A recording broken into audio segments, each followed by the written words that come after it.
Praise the lord. మీకందరికీ మన ప్రభువైన యేసుక్రీస్తు ప్రస్తుత నామంలో శుభములు కలుగును గాక.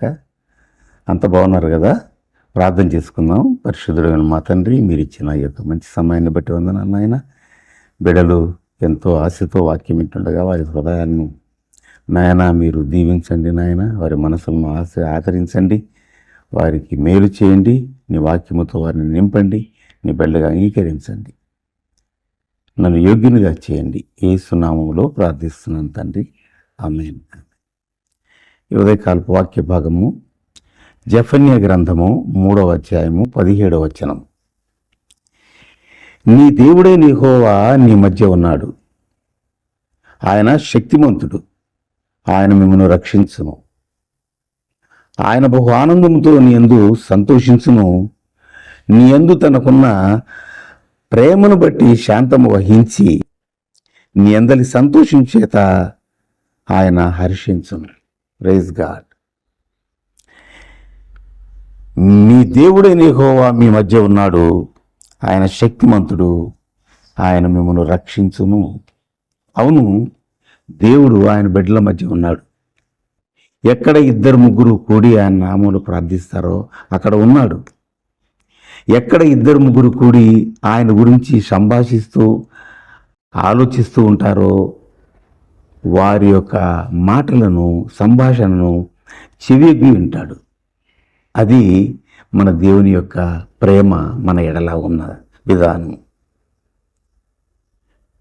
కనుక భక్తుడైనటువంటి ప్రవక్త అయినటువంటి జెఫన్యా చెప్తున్న మాట ప్రజలకి, ఇశ్రాయేలు ప్రజలకి,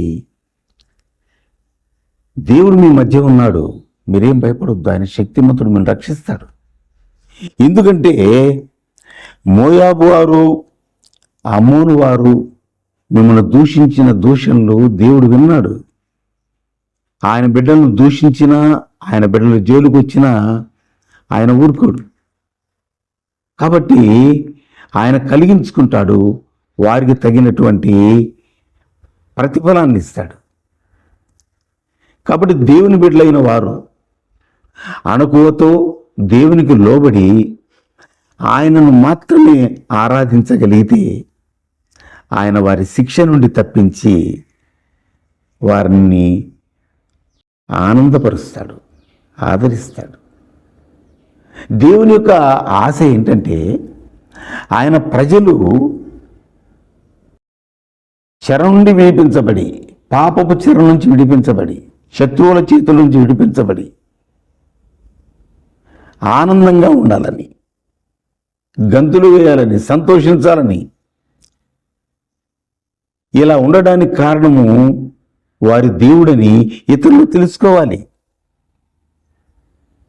ఇతరులు ఆయన నామాన్ని మహిమపరచాలి. కనుక అంటాడు జెఫన్యా, మీ దేవుడు, మీ రాజైనటువంటి యెహోవా మీ మధ్య ఉన్నాడు, ఇక మీకు అపాయమేమీ సంభవించదు.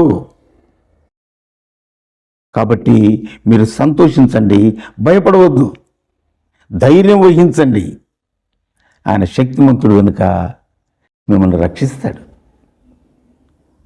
కనుక ప్రజలారా, దేవుని నమ్మిన బిడ్డలారా, మీరు ఈ లోకపు పరిస్థితులకు భయపడవలసిన అవసరం లేదు. కారణం ఏంటి? మన మధ్య, మీ మధ్య దేవుడు ఉన్నాడు. ఆయన శక్తిమంతుడు కనుక విడిపించుకుంటాడు.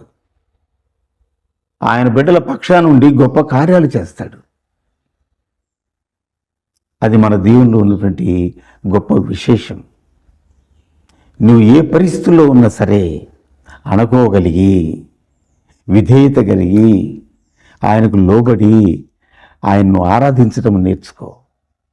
నువ్వు ఎంత భయంకరమైన పరిస్థితుల్లో ఉన్నా నిన్ను తప్పించుకుంటాడు, నీకు మేలు చేసి ఆనందిస్తాడు. నీ శత్రువులను దూరపరుస్తాడు, వెలగొడతాడు.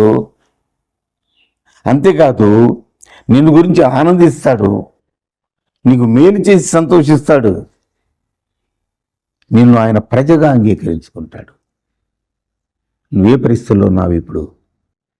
నీలో ఉన్నటువంటి బలహీనతల నుంచి నువ్వు విడిపించబడాలి. కారణం ఏంటంటే ప్రభు చెప్తున్న మాట, ఇదిగో గాలికి కొట్టుకుపోయినట్లు సమయమంతా వృధా అయిపోతుంది, గతించిపోతుంది. కనుక సమయాన్ని మీరు పోగొట్టుకోవద్దు. వెంటనే మీరంతా కూడి వచ్చి ప్రభు సన్నిధి చేరండి, ఆయన్ను ప్రార్థించండి, మీ బలహీనతలు ఒప్పుకోండి. ఆయన కరుణించే దేవుడు, కాపాడే దేవుడు, శిక్ష నుండి తప్పించే దేవుడు. నువ్వు సంతోషిస్తుంటే ఆయన సంతోషించాలని, ఆయన నిన్ను చూసి హర్షించాలని ఎంతో ఆశ కలిగి ఉన్నాడు. కానీ నువ్వు లోకంలో పడిపోయి దిక్కుమాలిన స్థితిలో చెడిపోయి దేవునికి అపకీర్తి తీసుకురాకూడదు. మన దేవుడు పౌరుషం కలిగిన దేవుడు, పరిశుద్ధులైన దేవుడు. ఆయన ప్రజలు కూడాను పరిశుద్ధులై ఆయన్ను ఆత్మతో సత్యంతో ఆరాధించాలని ప్రభు కోరుకున్నాడు. ఆ రీతిగా నీ జీవితాన్ని దేవునికి సమర్పించుకొని ఈ పాపపు శిక్ష నుండి, లోకపు మాలిన్యం నుండి, దుష్ట సాంగత్యం నుంచి విడుదల పొందుకొని నీ జీవితాన్ని ప్రభువుకు సమర్పించుకుంటే నీవు నీ కుటుంబం ఆశీర్వదించబడతావు. ఈ అంత్యదినముల్లో ప్రభు మీకు కాపరి అయి, రక్షణ కంచె అయి, మీకు సమస్తము తానై మేలు చేయునుగాక. ఆమెన్. పరిశుద్ధుడైన మా తండ్రి, ఈ కొద్ది మాటలను దీవించి బిడ్డల జీవితాలకు మేలుకరంగా చేయమని వీరందరూ నాయన నీ పాద సన్నిధిలో నాయన కన్నీరు కార్చి పాపము నుండి, శాపము నుండి, లోకపు దుష్టత్వం నుంచి విడుదల పొంది నీ బిడ్డలుగా ముద్రించబడ్డానికి సహాయం చేయమని, ఈ బిడ్డల ప్రతి అవసరాన్ని తీర్చమని, నీ బిడ్డలుగా వీరిని ముద్రించుకోమని ప్రార్థన ఆలకించే యేసు నామములో ప్రార్థిస్తున్నాం తండ్రి. ఆమేన్. Praise the lord. మీకందరికీ వందనాలు.